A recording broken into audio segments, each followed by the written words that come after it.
Turn off all phones. Turn them all.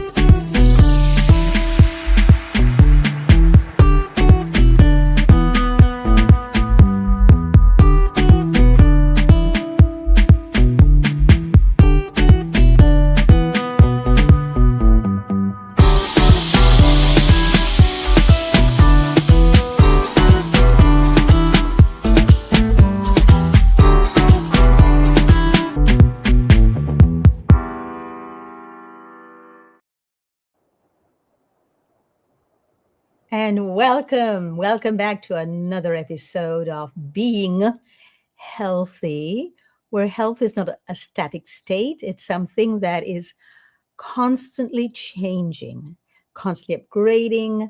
We're constantly bringing in new things, new thoughts, new thought patterns. We're constantly letting go of things. Today, we're speaking about pain and the consequences of pain, and mainly how do we respond to pain so that the pain does not take over who we are?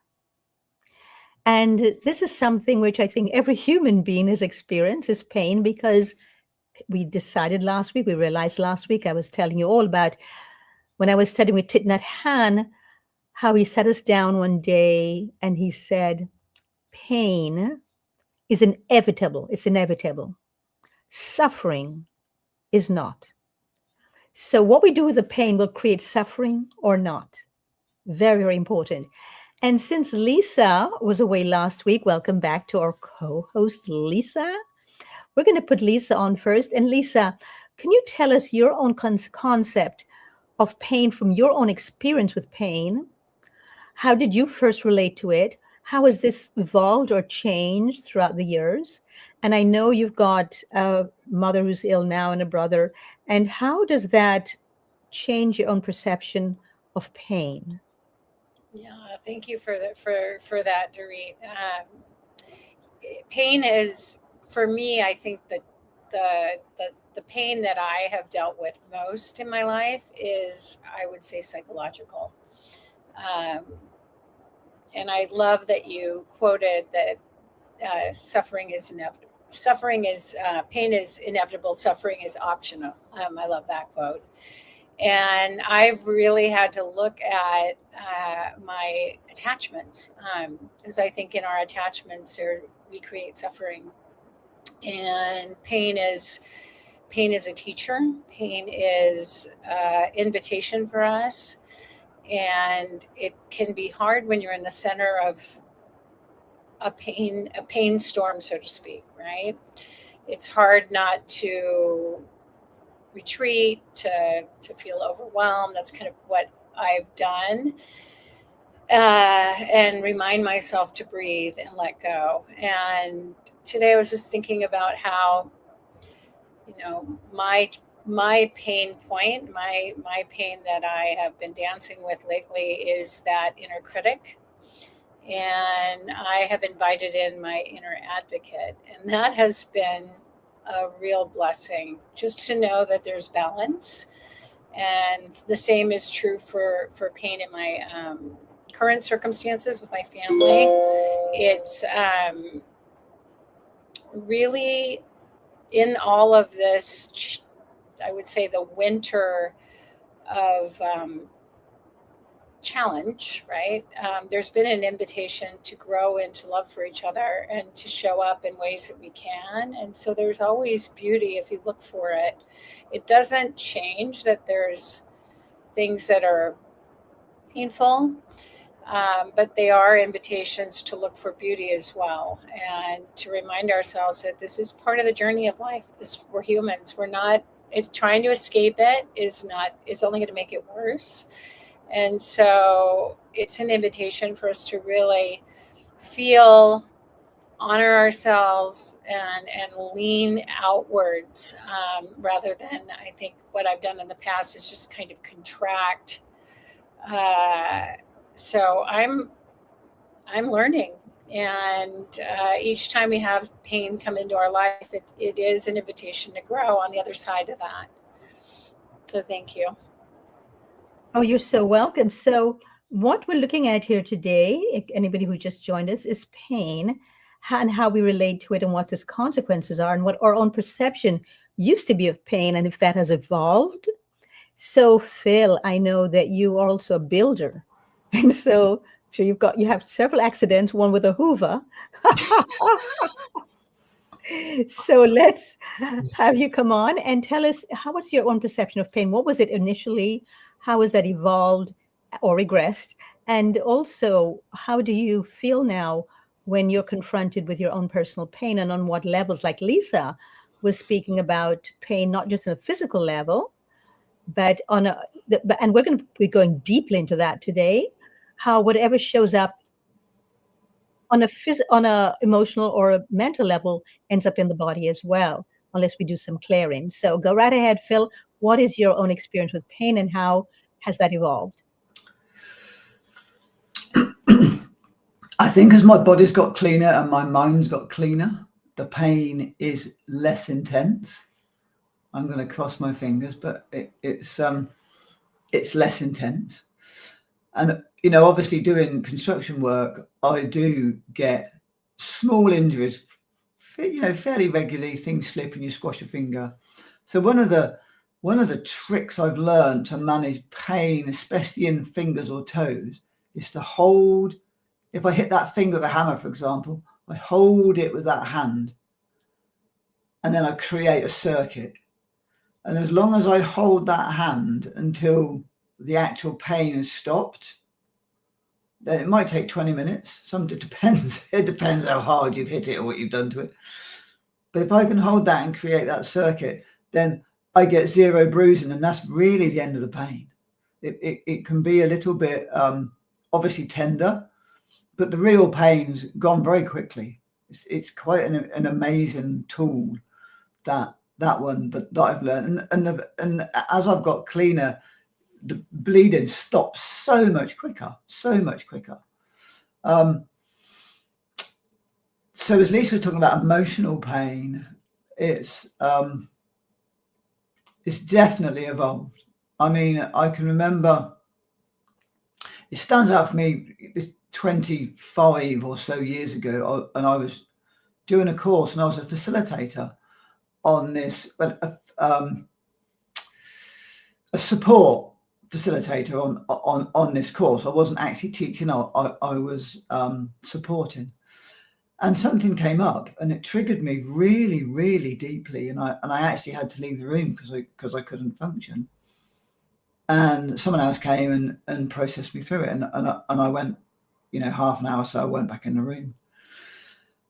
However, though, that didn't leave very, very easily. That probably took, I remember it was about 6 months and I was in this feed. I didn't know any different. Back then, I didn't really know any different, but I can look back and go, I remember the process. I don't remember what it was particularly about, but I remember the process. And I remember going into this emotional turmoil and not knowing what to do with it, just knowing that I was in it and I was stuck in it because I didn't really have any tools. At the time, the teacher was like, sit with it, it's fine, sit with it. Well, when you don't know how to sit with something, and that does sound, simplistic, but being able to sit with that emotional turmoil and go, okay, what is it? Someone hasn't done this to me.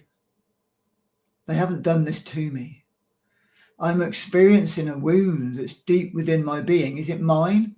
Is it my ancestors? Is it a learned behavior? It's all those questions. Is it mine? Is it something that's been handed down to me? So asking these questions, where it comes from and what role is it playing? What secondary gain do I have from that emotional turmoil? What do I get out of it? What do I get out of suffering? Do I get attention? Do I want that attention? Do I want attention when I'm suffering? And the answer now is no, I don't want attention when I'm suffering. So I can let that go. And once the suffering realizes that actually you don't need it to get attention anymore, it's so much easier to sit with it and go, thank you. Thanks for showing up, because I know that you're there. I know that you've been pressed down, and you're there. And you've been seen in the past before. So what are you going to show me? What am I learning from this? And they're, really great questions and really great tools that now very quickly get me out of emotional pain. And the fact that realizing is, as Doreet said earlier in this show and in last week's, suffering is a choice. Do we have to suffer any longer or not? And I'm very quickly now choosing, one, to not suffer, but to explore. And there's a real difference to explore and not to suffer, and also not own it and go, oh, this is my pain and this is my suffering, but to see it as an outside thing that's teaching me. It's a teacher, right? So now, to me, pain is a teacher, and from that pain, I can grow. And I was chatting with my partner, Emily, the other day, and we were talking about things, and it's like, she was talking about one of her clients, and I can't remember the whole conversation, but it was, and I said, well, maybe next time I ask them, how do they grow when they're comfortable? How does that work for them? And that is the gift of pain. We always grow. So I think Phil is actually freezing up. So I'm going to take it back to Lisa. And Phil, if you can hear me, I don't know if you can, but you are freezing up right now. So please mute your button if possible. And what I want to talk about right now is something that's really, really important to me, because I work with people who are specifically in pain, constantly, chronic pain. So if we look at somebody who's in pain, people always think about the region where they're feeling the pain. They obsess on the idea that they have a problem in their shoulder or in their knee, and they do not think about at all anything else but getting that pain in the knee or the shoulder to stop. And they don't do what Phil just suggested, which was to interact with the pain. And he asked a question that I thought was very important. Is this my pain, or did I inherit this? Did I inherit this? Whether it's a parent or not. But what we do inherit, whether the pain is ours or not, is a response to it. So if you grew up in a family where the response to a pain in your shoulder or your knee was to get rid of it immediately, whether by doing something drastic like surgery and cutting out the affected part, which is weirdly weird, because in the end, we're going to cut everything out when there's nothing left on us if we keep doing that. I think it's the most bizarre thing to do. Then instead of looking at it and saying, what is this here to tell me, and why my shoulder? Because as a movement therapist, I know that shoulder represents certain things, the knee represents certain things, the elbow, the wrist, wherever the pain is. And that's what we need to ask our body. We need to have a constant conversation back and forth with our bodies, specifically with the cells on a cellular level. We need to speak about the fact that we are made up of trillions of cells. And when there's pain in any one area, it means that those particular cells are trying to get our attention, have been trying before, but couldn't get it. And so they said, okay, well, the best way to get this person's attention is through pain, of course. So what a lot of people also do not realize is that pain also can come from what we eat. If the body is acidic, if we have a lot of acidosis in the body, then we will have pain. Most people do not connect and do not wish to connect their dietary lifestyles with pain, and vice versa. So if, in other words, pain is actually created by their lifestyle. And it's just the body's way of saying, hey, wake up. This is not working for me. I need you to make a change here. I need you to stop. I need you to really begin to think about what it is that you're doing and maybe change your diet. Whether you're going to change it to something very alkaline, like sprouts, for example, or you're going to change it to a bowl of sprouts with very alkaline foods in it, like cucumbers and things like that. If you do not change your diet and you have chronic pain after you eat every time, whether it's up to 2 hours after or a whole day or two after, then you're just going to have more and more reason for the pain to become greater to get your attention. So if we do not at all pay attention to this pain and find out what is going on in our bodies that is causing it, then obviously it has to actually amplify. The pain has to be amplified to get our attention. And we still are not taught that the pain might be coming from our digestive system. Now, I'm going to show you a photograph which you might or might not even connect to pain. These are the intestines. This is your colon. A lot of pain is created by what's happening in the colon.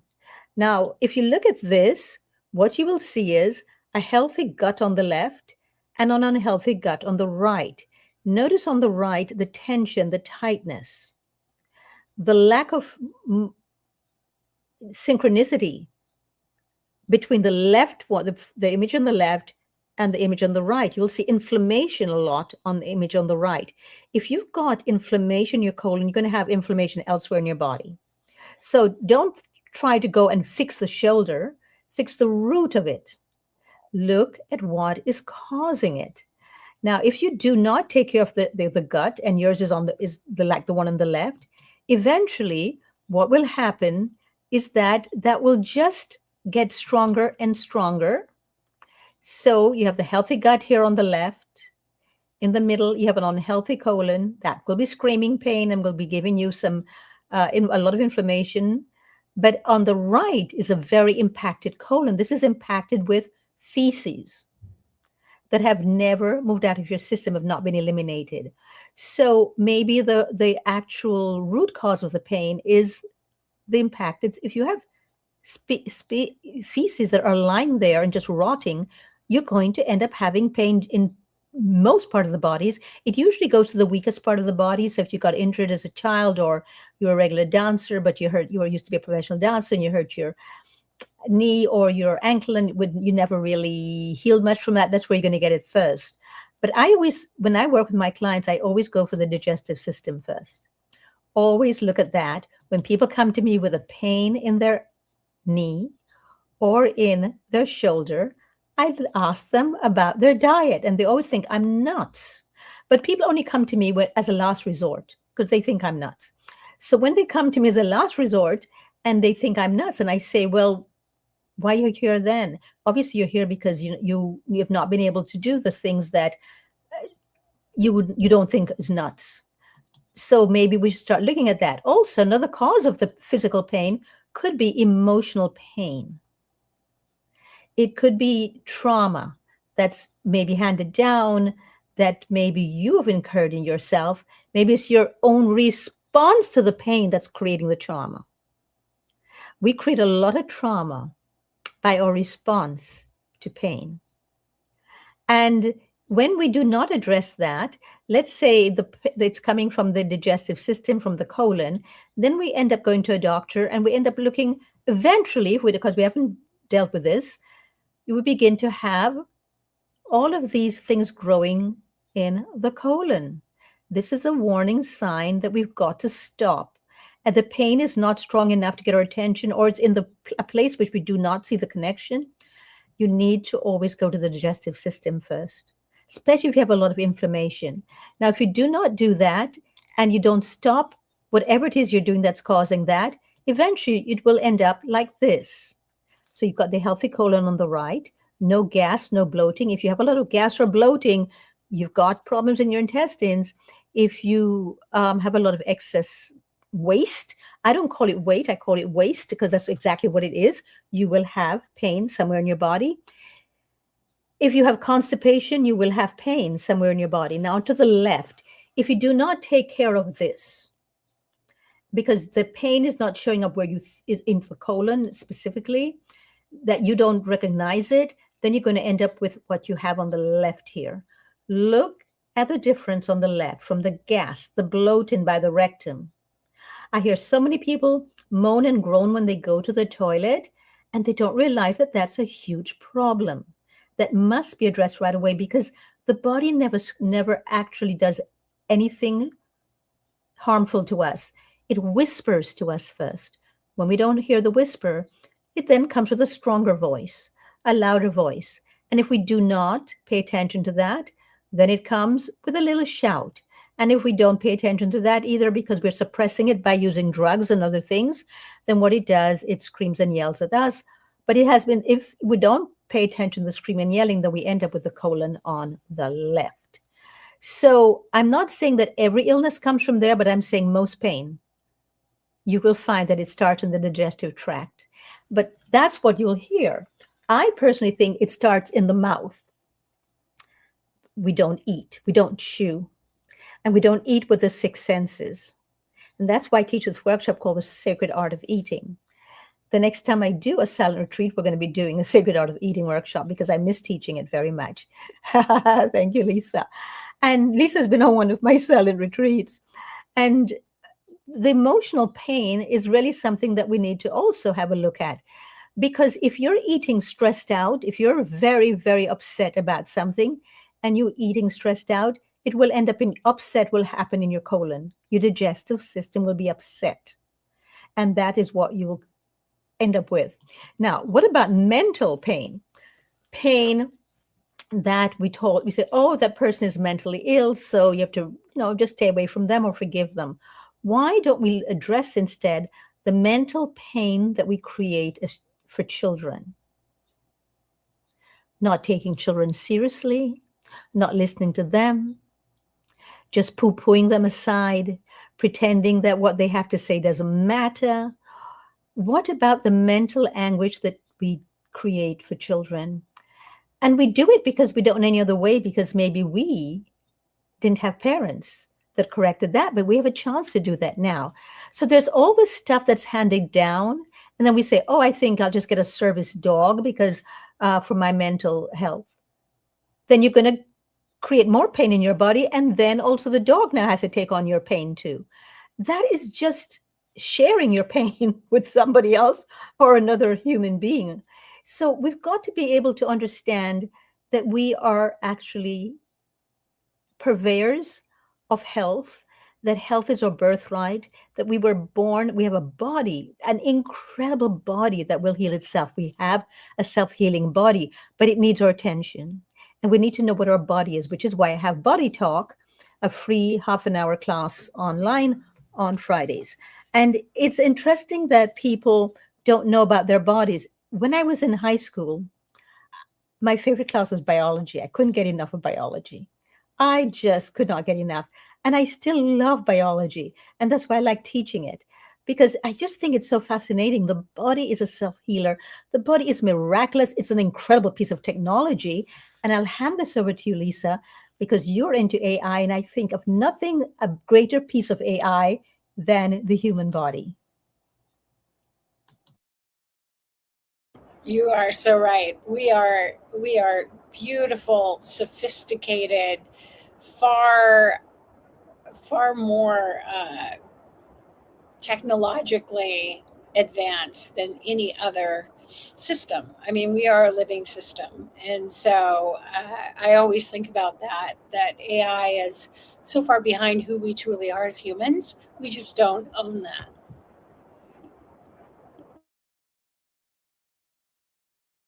So we just lost Lisa. So we're going to go over to Phil, and then when Lisa comes back on, we'll bring her back. Oh, she's back. Okay, Lisa. So pick up where you left off, please. I mean, you probably don't even know where you left off. I do. And I apologize for disappearing on everybody. As I said, we are powerful. I just want to extol the virtues of who we are as humans in this incredible planet. It is a highly advanced, sophisticated, like Doreet talks about, self-healing, technologically superior system. And, you know, we are living systems. And so I think of nothing a greater piece of AI than the human body. And we are purveyors of health, that health is our birthright. And we need to know what our body is, which is why I have Body Talk, a free half-an-hour class online on Fridays. And it I think sometimes in this new technology of AI, people go, oh, they're disempowered as it relates to it. They think that it's going to take over, and I believe if we don't recognize our own advancements, our own abilities, I think that we have barely tapped the surface of us as humans. And so reminding ourselves that we are the architects of something beautiful and magical.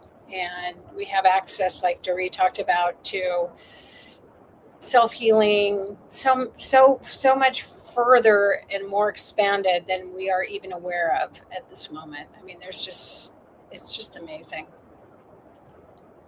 Exactly, about the self-healing, that brings us back to the idea that with every thought, we can either heal ourselves or create more illness. Every thought leads to either illness or health. That's really just true. Every thought we have either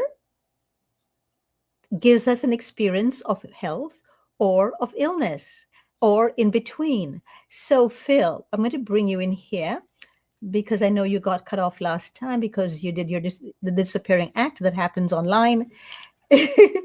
So, what for you stands out in your own life when and the people around you and in your industry, the construction industry? What is it about pain that stands out for you? Is it any different, your industry, than others? And you're muted. You need to unmute yourself first, please. Thank you so much. Sorry. I was really with the question then, Doreet, and forgot to unmute. I think the thing in our industry is there's so many potential hazards, even when you do a risk assessment and you've taken it all into consideration.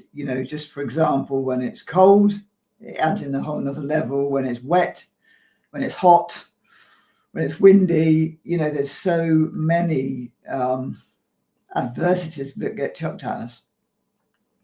And then we have to make a decision of, are we going to go and do that today or not? So we have to really do that risk assessment all the time of what are the chances if we go out today, are we going to get injured? And how can we navigate that? How can we mitigate that? So I think it's a high risk industry. I know when I was at college 40 years ago, it was the second highest death rate in industry in the UK. It's definitely cleaned up its act a lot since then, and we've all learned a lot in order to protect ourselves. But there's also a lot of bravado in it all as well. I've seen some pretty nasty accidents with hand tools, and we just wrap ourselves back up and carry on, and we'll deal with it when we've got a bit of time. That's also the mentality, really, of a lot of that that real macho world. I'm not really in that now because I don't really work on construction sites. I do people's houses. I come to people like you, Doreet, lovely people, and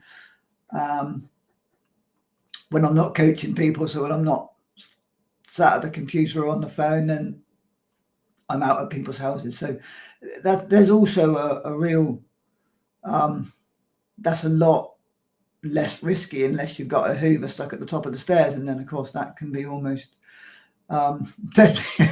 We discussed last week something as innocent as that.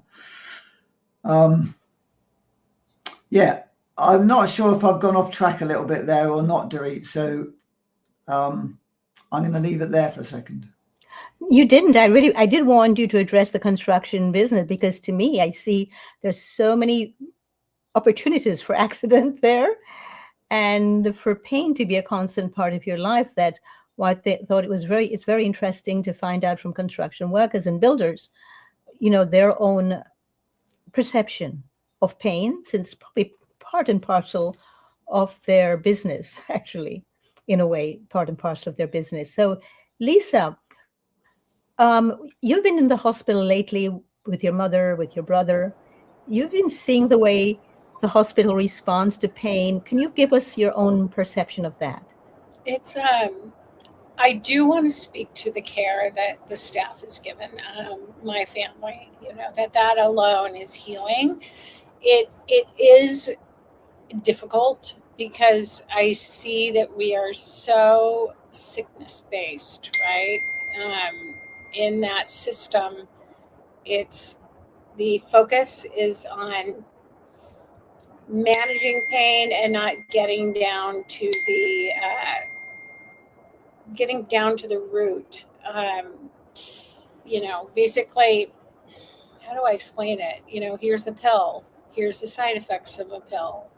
It's for every symptom you have, you get a pill that gives you more symptoms. And it has really been hard for me to be in a system like that and understand that everybody has their path, that, certainly I'm available to give my support in other ways, but really people have to navigate this journey on their own. And I've really had to learn to let go. That's been probably the hardest thing for me is really letting go and knowing that everybody is got their own path, and what they do with it is their journey. And when you see alternative routes, when you realize like there's other things one could be doing.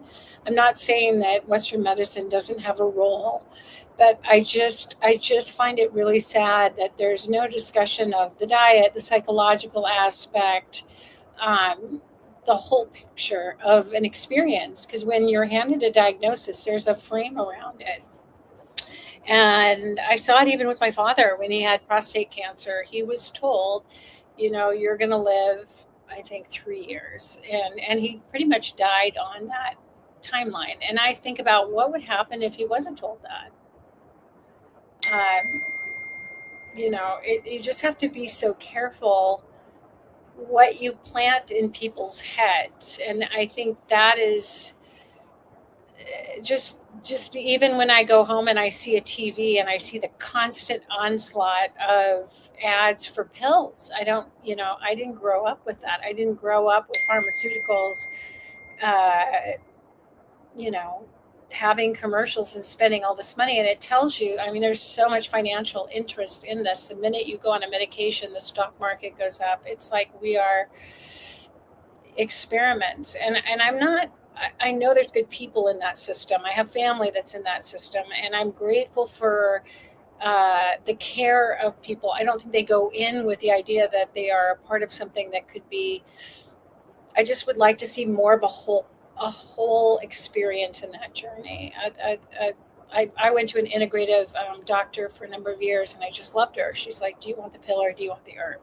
And it was up to me, and I loved having that. I just wish there was more of that in our system, instead of this rat race you get into. It's like you're in a cage and you can't really get out. I mean, and then the financial part of it too. I mean, it's just, I feel bad because there have been some beautiful moments, but I'm still extremely critical of the system, unfortunately.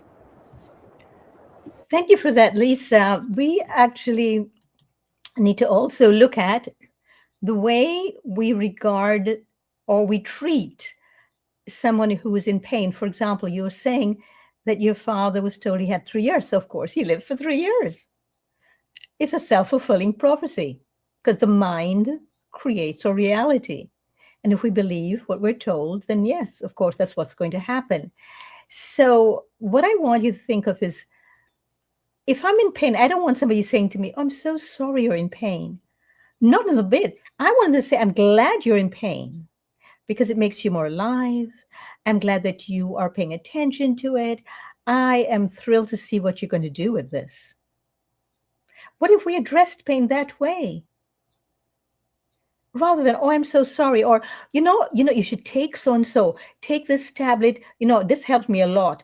Instead of saying, Do you know where that's coming from? Have you done a research into this?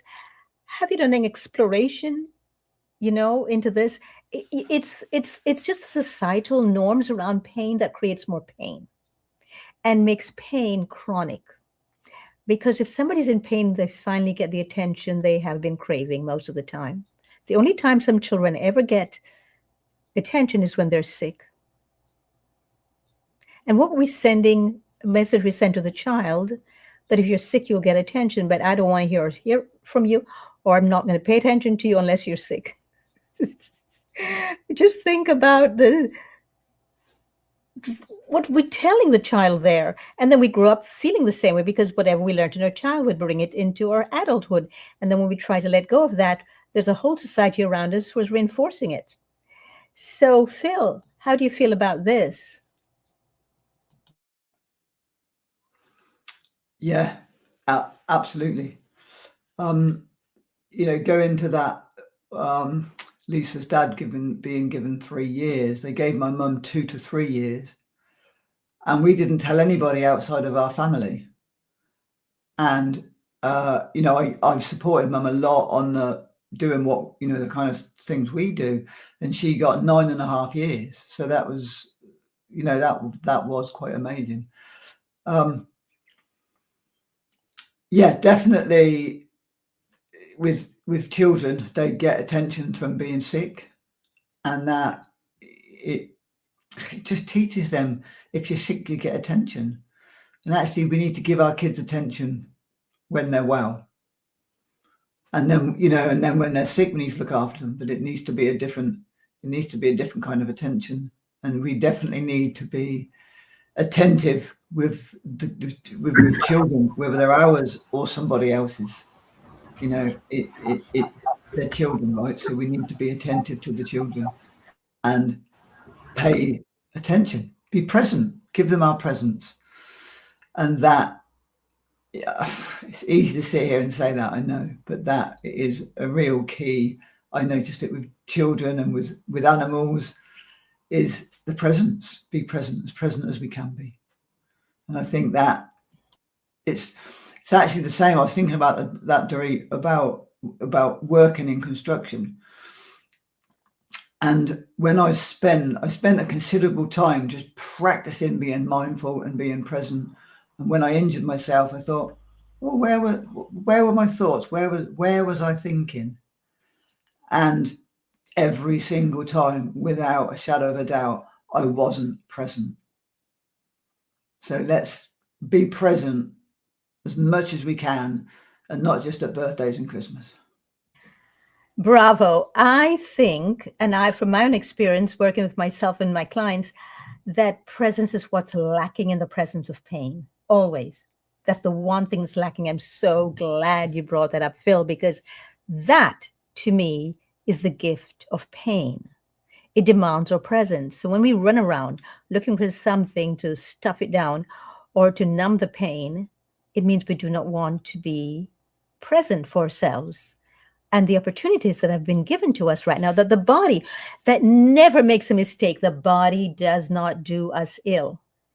We make it ill, but it doesn't do it to us. It's how we treat it. So if the body is trying to get our attention and we're trying to stuff and numb it, it has to go a little louder and it has to go a little bigger in order to get our attention, until eventually it gets so loud that we cannot ignore it. So what we do is, as I said before, we cut out that part so we don't have to deal with that part anymore, but the problem is still there. So we just have Pete that just came on. Pete, I'm glad you came on now, because I wanted to go into the food part, how the food helps or either helps us when we have pain or amplifies the pain. So, Pete, how do you feel about emotional, physical, mental pain all being from the same source? All being from the same source. Yes, I would agree.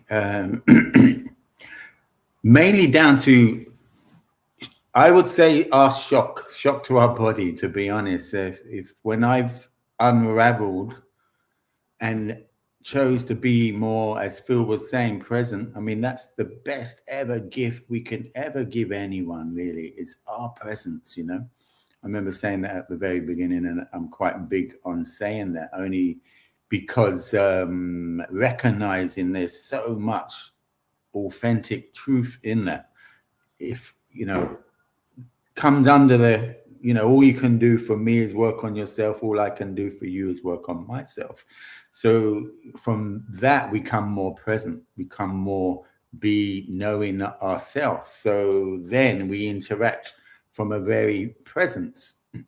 So what I've noticed on my journey of dropping in and not getting distracted, you know, in whatever type of addiction, you know, there's the classic work, a workaholic, you know. So who was I to judge potentially an alcoholic or a drug aholic, whatever we want to call it? Because I was a workaholic, you know, for many, many years. And then what was I doing? Ultimately, running away from myself when I look back in retrospect. So it's all a running away and numbing the pain. So I didn't have to feel the pain, whether it's down to our sensitivity, whatever we choose to name it. However, when I have gone into it and into protocols that have made me more present, supported more presence, and actually slowed down and come out of the distractions, then I've relived certain experiences have just manifested. They've just presented themselves at different ages from my childhood. So to me, that is the seed. I mean, we talk about ancestral, but I'm just going to stay there for a moment where, you know, you're just laying there and then boom, you remember something at 3, you reliving the experience. So then I would personally say that's one of the main seeds where it all stems from. There, apart from a few other things, but that's the main stem. And we talk about parents. Generally, our parents were not present. They're, you know, so it runs down the lineage, the line. So we are all kind of very unpresent, aspiring to find some presence. So it's all passed on. Parents, unresolved trauma, unresolved shock. You know, I think I caught Lisa saying in terms of whether schools and hospitals, society doesn't give us them modalities or even that way of thinking, that they are such a gift, you know, and supporting each other in that ethos. And also them being present so we can feel and maybe truly embody what they're saying. Because if everyone's just talking from textbooks and from no experience, it's just like there's no depth. And so then everyone's just in their head and they're reiterating many things, which I do see a lot of people do.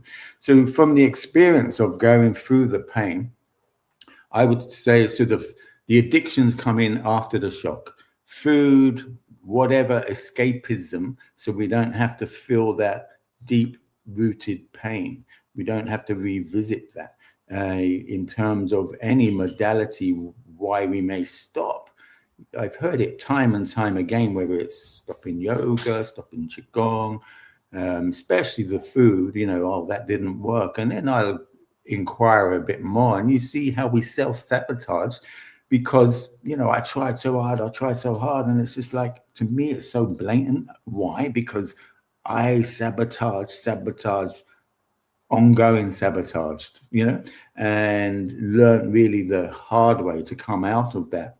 And I become a self-fulfilling prophecy. You know, see, he told you that was going to happen. It's just like, well, can you see how you just set that up?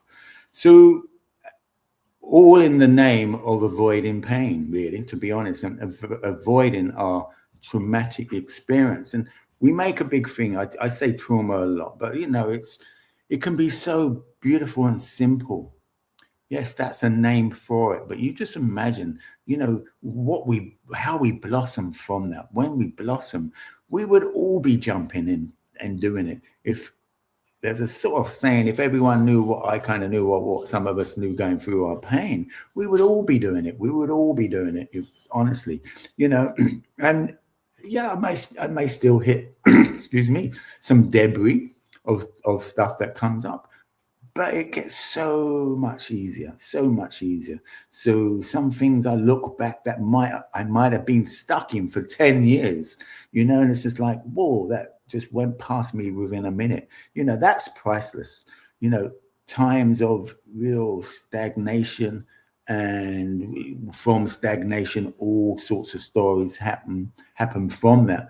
And your whole environment really reflects that trauma. So we can go through whole lives. Remember people in the groups when I was 17, they were in their 50s, 60s, revisiting some old pain, 60s, 70s.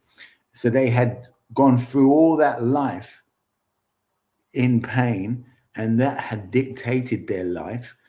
And in general, we're revisiting pain after pain because we haven't resolved the initial pain. Like it's in our energy field, in our cellular memory, So it's just like, from a positive aspect, the body, spirit is just saying, come on, I want you to grow, But we put, damn it down, it's pain, it's so terrible, and suffering in the even the Black Law Dictionary, it's just like suffering comes under we choose, if we suffer, we've chosen that. So I don't choose to suffer, even though I look back, I did. So I'm well rehearsed, holy t-shirt of so much rigidity, so much crippledness, so much pain, so much trauma, to come out the other end. And I'm so, so in gratitude to come out of that. So I would say shock trauma,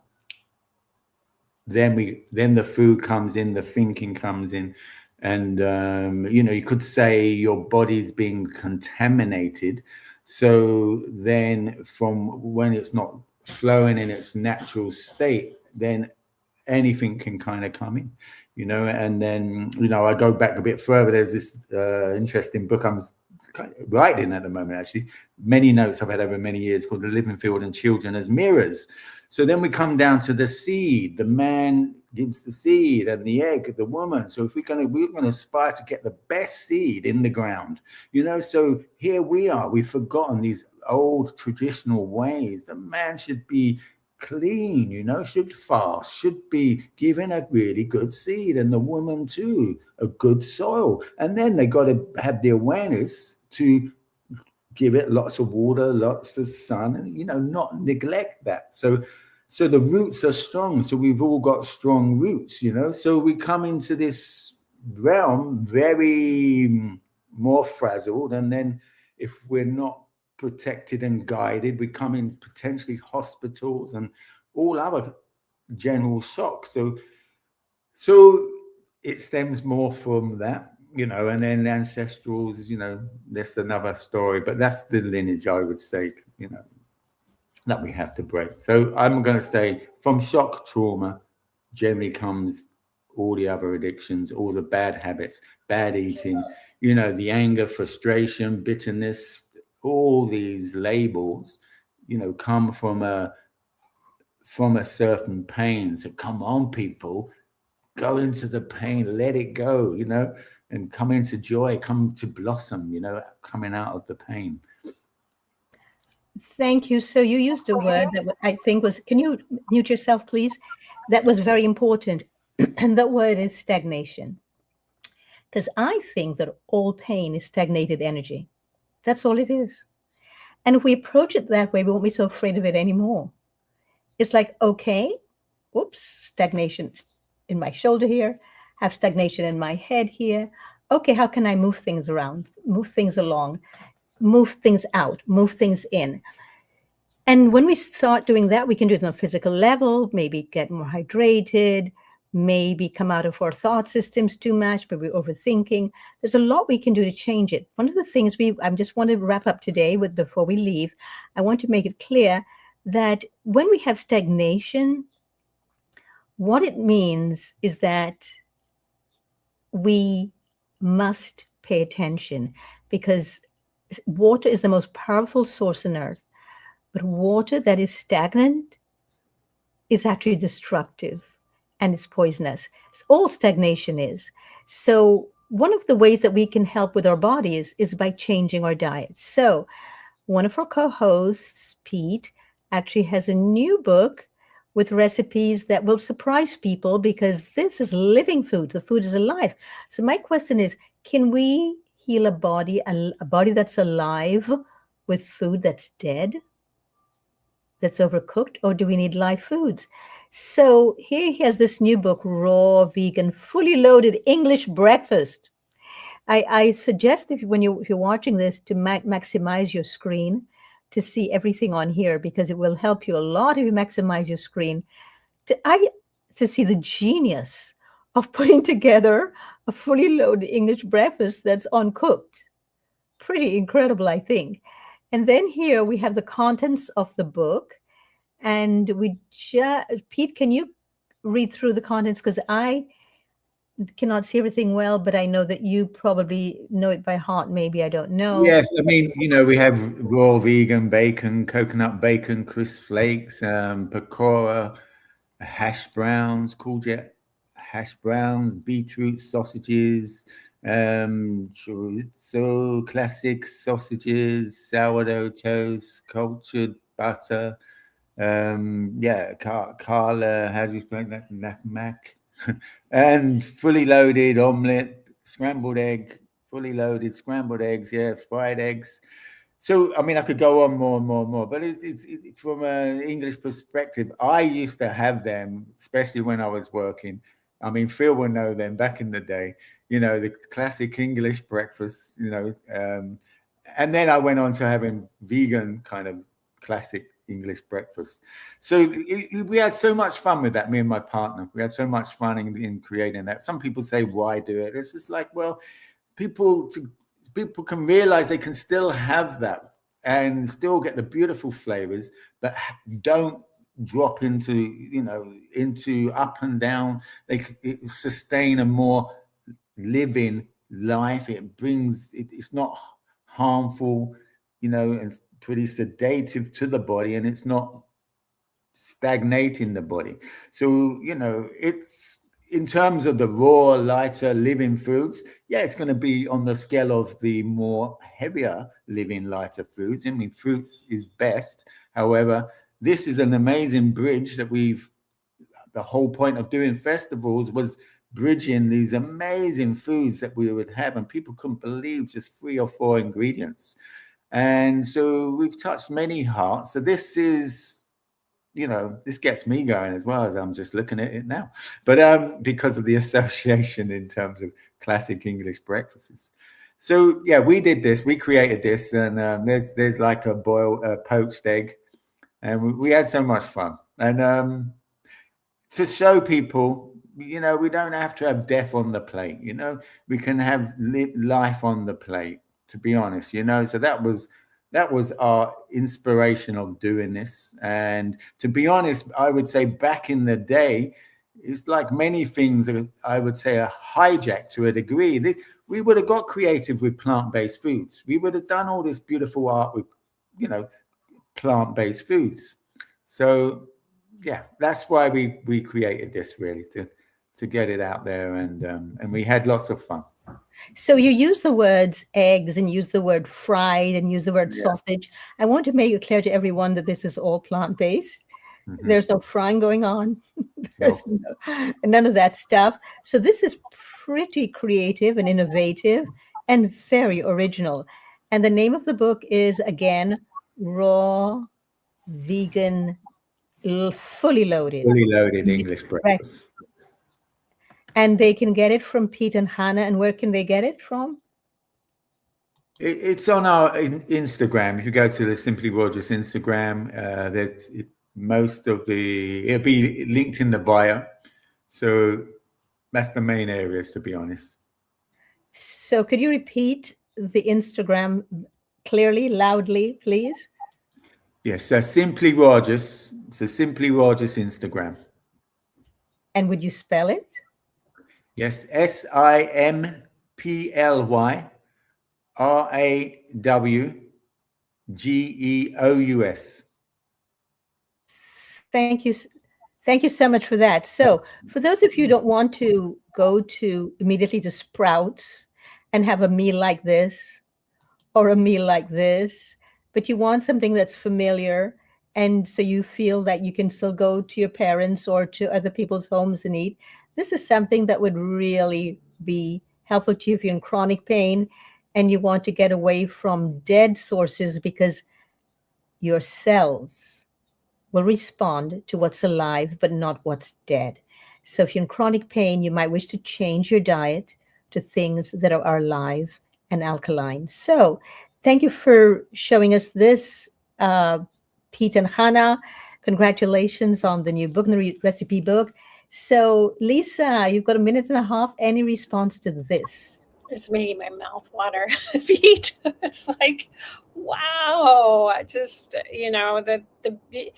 every time I look at your food, I just think it's just like an elevated art form and a pure expression of you and your partner's soul. And I just thank you for both of your geniuses in terms of showing people what is possible from a living foods perspective. So thank you.